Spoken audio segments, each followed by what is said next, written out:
नमस्कार, आदाब, सत श्री अकाल। दोस्तों स्वागत है आप सबका मेरे YouTube चैनल स्वप्निल जंक्शन पर और मैं आशा करता हूं कि आप सभी स्वस्थ और सुरक्षित होंगे। दोस्तों क्या हो अगर हमारे जीवन के रक्षक ही हमारे जान के भक्षक बन जाएं? क्या हो अगर जिन लोगों को इस बात की जिम्मेदारी दी गई है कि वो आम नागरिकों की जीवन और संपत्ति की रक्षा करें, उनकी जान की हिफाजत करें, क्या हो अगर वही उनकी जान लेने को आमादा हो जाए? ऐसे में दोस्तों चंद पुलिस वालों की हरकत के कारण, उन चंद पुलिस वालों की कुकृत्यों के कारण पूरे पुलिस डिपार्टमेंट पर प्रश्न चिन्ह लगता है। पूरे पुलिस विभाग पर सवाल उठते हैं कि क्या देश में सभी पुलिस वाले इतने ही क्रूरतापूर्वक व्यवहार करते हैं? क्या सभी पुलिस वाले इतने बर्बरतापूर्वक अपने यहाँ जो इनोसेंट लोग होते हैं उनके साथ इस प्रकार की ट्रीटमेंट करते हैं? यकीनन ये सवाल उठने जायज भी है। इसके साथ ही एक सवाल और उठता है कि क्या इस देश के भीतर जिस प्रकार की व्यवस्था लागू है, जिस प्रकार की पुलिस के व्यवस्था लागू है, क्या उसमें रिफॉर्म्स की आवश्यकता है? निश्चित रूप से पुलिस रिफॉर्म्स की इस देश में सख्त और तत्काल प्रभाव से आवश्यकता है कि उसमें बदलाव आए।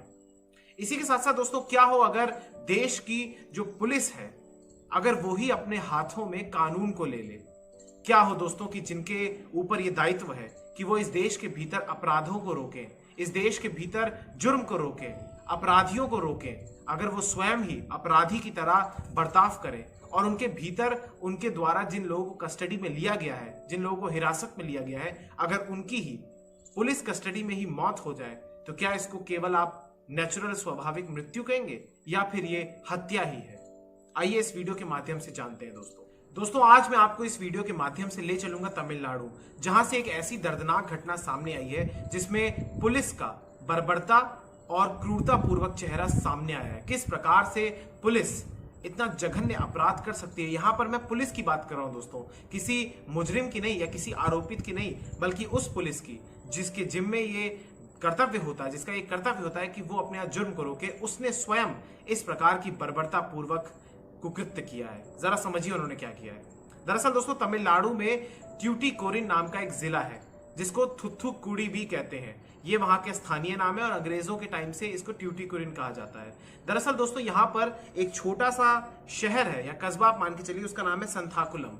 संथाकुलम की पुलिस ने 19 जून की रात को, या आप ये समझिए कि 19 और 20 जून की रात को पिता पुत्र की जोड़ी, जिसकी आप तस्वीर इस समय अपनी स्क्रीन पर देख रहे हैं, इस पिता पुत्र की जोड़ी का नाम जरा आप समझ लीजिए क्या है। इसमें जो पिता है उनका नाम है पी जयराज, जिनकी उम्र 59 वर्ष की बताई जा रही है। कई मीडिया रिपोर्ट्स में इनकी उम्र 60 वर्ष की बताई जा रही है, तो इनकी उम्र लगभग 59-60 के आसपास ही है। इसके अलावा इनके पुत्र, इनका नाम है जे बेनिक्स, जिनकी आयु 31 वर्ष की है। ये दोनों पेशे से व्यापारी हैं। इनकी मोबाइल एक्सेसरीज की शॉप है, दुकान है। दरअसल 19 जून की रात को कुछ पुलिस वाले इनके पास आते हैं, और क्यों आते हैं ये भी समझ लीजिए। इस शहर में कर्फ्यू लागू है और उसके दौरान जो नियम बनाए गए हैं उसके अंतर्गत ये नियम है कि 7 बजे तक सभी दुकानों को बंद कर देना है। लेकिन किन्हीं कारणवश ये दुकान, इन पिता और पुत्र की जो दुकान थी वो 7 बजे के बाद खुली रही। इसके बाद कुछ पुलिस अधिकारी इनके पास आते हैं, जिसके बाद इनके पिता से, जिनका नाम पी जयराज है, उनकी कुछ पुलिस वालों से कहासुनी होती है। थोड़े समय के बाद एक पुलिस की टीम आती है और इनके पिता को उठा लेती है, ले जाती है वो जेल में। इसके बाद दोस्तों जब इनके बेटे को, जे बेनिक्स को, इस बात की सूचना मिलती है कि इनके पिता को पुलिस ले गई है, गिरफ्तार करके ले गई है, तो उसके बाद वो भी थाने में पहुंचते हैं। और जब वो थाने में पहुंचते हैं तो वहां पर वो देखते हैं कि उनके पिता को बुरी तरीके से पीटा गया है। इसके बाद ये जो जे बेनिक्स हैं, ये पुलिस वालों से ये गुहार करते हैं, गुजारिश करते हैं, विनती करते हैं कि उनके पिता को रिहा किया जाए और उनका क्या कसूर था ये भी बताया जाए। लेकिन पुलिस कोई कसूर नहीं बताती है, बल्कि पुलिस इनके बेटे को भी पुलिस हिरासत में ले लेती है और रात भर दोस्तों 1 से 4 बजे के बीच जो स्थानीय जितने भी वहां पर लोग मौजूद थे, उन्होंने नाम नहीं उजागर किया, लेकिन वहां पर उन्होंने बताया कि किस प्रकार से इनको मारा गया है। और अगर मैं दोस्तों आपको बताऊं तो ये जो मैं आपको बताऊंगा ये हो सकता है आपको सूचनाएं विचलित कर दें। इनके मलाशय में स्टील की रॉड डाली गई, इनके छाती के बालों को हटाया गया, वैक्स किया गया। इसके अलावा इनके जो घुटने हैं उनको तोड़ दिया गया। आप सोचिए कि इनके परिवार वालों से इस बात को कहा गया कि वो एक्स्ट्रा जोड़ी कपड़े ले आए क्योंकि इनके कपड़े खून से सन चुके हैं। और 1 या 2 जोड़ी कपड़े नहीं बल्कि 4 जोड़ी कपड़े मंगवाए गए। सोचिए कितना खून बहा होगा। यकीनन ये बताते हुए भी मुझे अजीब लग रहा है और आपको सुनते हुए और भी ज्यादा आपका मन विचलित हो रहा होगा कि किस प्रकार की घटना हुई है इनके साथ, किस प्रकार का कष्ट इन्होंने झेला होगा, कितनी पीड़ा हुई होगी इनको। इसके बाद सुनिए दोस्तों, वो तो और ज्यादा आश्चर्यजनक है, चौंका देगा आपको। इसके बाद कोविलपट्टी जनरल हॉस्पिटल में इन दोनों को 22 जून को भर्ती कराया जाता है क्योंकि खूब सारा खून निकल जाता है। बहुत ज्यादा इनकी अवस्था जो होती है वो बिगड़ चुकी होती है। 22 जून को ही जे फेनिक्स की मृत्यु हो जाती है उसी दिन, और अगले दिन सुबह इनके पिता पी जयराज की मृत्यु हो जाती है। दोनों की ही अस्पताल में मृत्यु हो जाती है। सोचिए कितनी बुरी तरीके से और कितनी बेरहमी के साथ इन दोनों पिता और पुत्र को मारा गया। इसके अलावा दोस्तों, ये कस्टोडियल सेक्सुअल अब्यूज का मामला है जहां पर फिजिकल असॉल्ट हुआ, मेंटल असॉल्ट हुआ, टॉर्चर किया गया। और यह केवल एक घटना नहीं है इस देश में। और ट्यूटिकोरिन में ही दोस्तों 2 साल पहले पुलिस कस्टडी बल्कि पुलिस द्वारा ही 13 लोगों को फायरिंग में उनकी जान चली गई थी। पुलिस ने फायरिंग करी थी जिसमें 13 लोग जो प्रोटेस्ट कर रहे थे उनकी मृत्यु हो गई थी। यह है पुलिस का वो स्वरूप जो कि अब हमारे सामने आया है। दरअसल दोस्तों, आपने इस कोविड-19 के दौर में पुलिस का वो स्वरूप भी देखा होगा जिसमें वो फरिश्ते की भूमिका में आए, जिसमें वो लोगों की सहायता करते हुए नजर भी आए। लेकिन यह भी स्वरूप आपके लिए जानना जरूरी है कि एक छोटा सा वर्ग पुलिस में ऐसा भी है जो कानून को हाथ में लेता है, जो अपने द्वारा जो उनको शक्तियां प्राप्त है, जो संविधान और कानून उनको देता है, उसका दुरुपयोग करता है।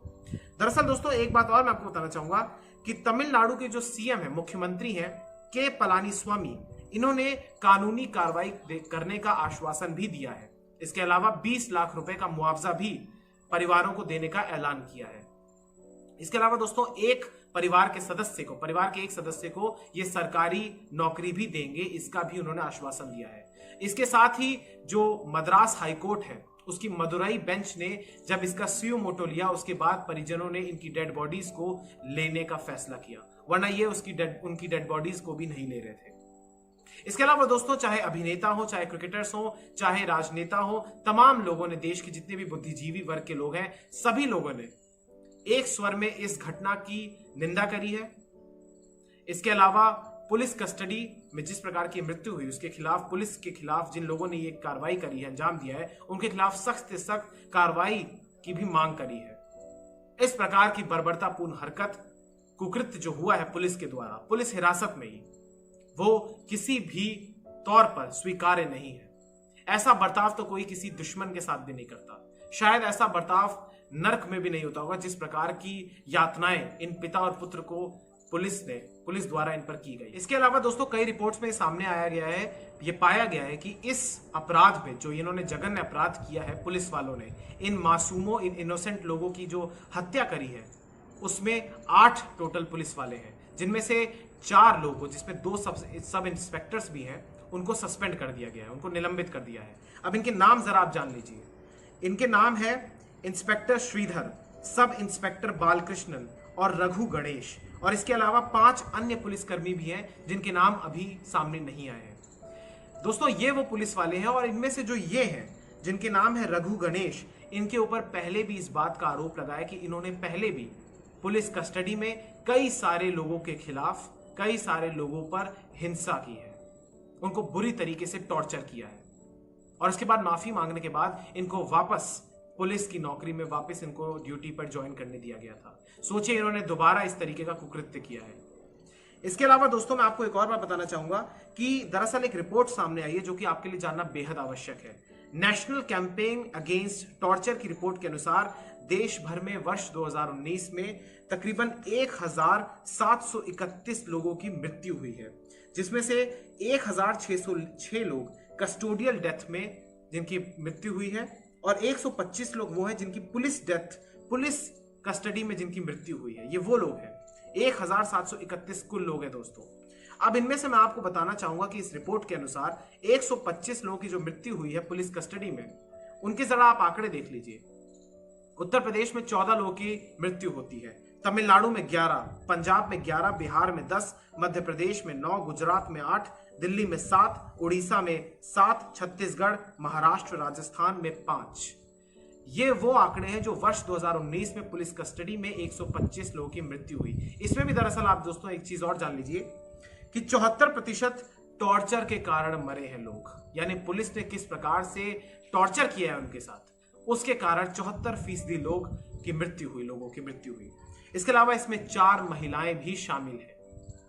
अब दोस्तों मैं आपको एक चीज और बताना चाहूंगा कि इसमें शामिल क्या क्या होता है। इसमें शामिल होता है इलेक्ट्रिक शॉक्स, या फिर पुलिसकर्मी यूरिनेट करते हैं जिनको वो कस्टडी में लेते हैं उनके मुंह पर, या फिर उनके जो गुप्तांग होते हैं उनको नुकसान पहुंचाया जाता है, रॉड्स डाली जाती हैं, उनके मुंह में रॉड्स डाली जाती हैं, उनके बालों को नोचा जाता है, चाहे वो पैर के बाल हो, चाहे वो हाथ के बाल हो, चाहे वो छाती के बाल हो। इस प्रकार की जो टॉर्चर होती है वो किए जाते हैं उनके साथ। इसके अलावा दोस्तों मैं आपको एक चीज और बताऊंगा कि अब वहां के मुख्यमंत्री ने सीबीआई जांच के आदेश दे दिए हैं। इसके अलावा अगली सुनवाई भी 30 जून को होगी मद्रास हाईकोर्ट में। इसके बाद देखा जाएगा कि क्या होगा। लेकिन ये पूर्ण रूप से घटना क्या है, इसमें कौन कौन शामिल थे, कौन कौन आरोपी हैं, कितने लोग आरोपी हैं, उन सब की जांच की जाएगी। लेकिन मैं ये चाहता हूं दोस्तों कि जिन लोगों ने भी इस घटना को अंजाम दिया उनके साथ भी यही किया जाए, ऐसा ही स्वरूप किया जाए, क्योंकि उन्होंने 2 इनोसेंट लोगों के साथ इस प्रकार की घटना की है। आपको याद होगा दोस्तों कि पिछले महीने अमेरिका में जब मिनियापोलिस ने जॉर्ज फ्लॉयड के साथ जिस प्रकार की बर्बरता की थी, उनके गर्दन पर घुटना रखकर उनकी मौत के घाट उनको उतारा था, उसके बाद पूरे दुनिया भर में विरोध प्रदर्शन हुए थे। हमारे देश में भी कई लोगों ने विरोध प्रदर्शन किए थे, लेकिन ये भी उससे कम नहीं है, बल्कि मैं कहूंगा ये तो उससे ज्यादा है। और सोचिए आप कि पुलिस इनको उस इलाके में लेके गई, एक अज्ञात इलाके में लेके गई जहां पर सीसीटीवी कैमरे भी उपलब्ध नहीं थे, मौजूद नहीं थे, और वहां पर पूरी रात इनको मारा। सोचिए कितना खून बहा होगा। सोचिए आप, इनके परिवार वालों को इनसे मिलने की अनुमति तक नहीं दी गई। मैं चाहता हूं कि एक तीव्र गति से इसके खिलाफ जांच हो, इस रिपोर्ट के, इस जो घटना हुई है इसके लिए जांच की जाए, निष्पक्ष जांच हो, पारदर्शी जांच हो, और ऐसी घटना दोबारा ना हो। मैं ऐसी अपील करता हूं दोस्तों। बहुत बहुत धन्यवाद दोस्तों आपका इस वीडियो को देखने के लिए। इस वीडियो को शेयर कीजिए, लाइक कीजिए, कमेंट कीजिए, सब्सक्राइब कर दीजिए मेरे चैनल को। बहुत बहुत धन्यवाद। जय हिंद, जय भारत, नमस्कार।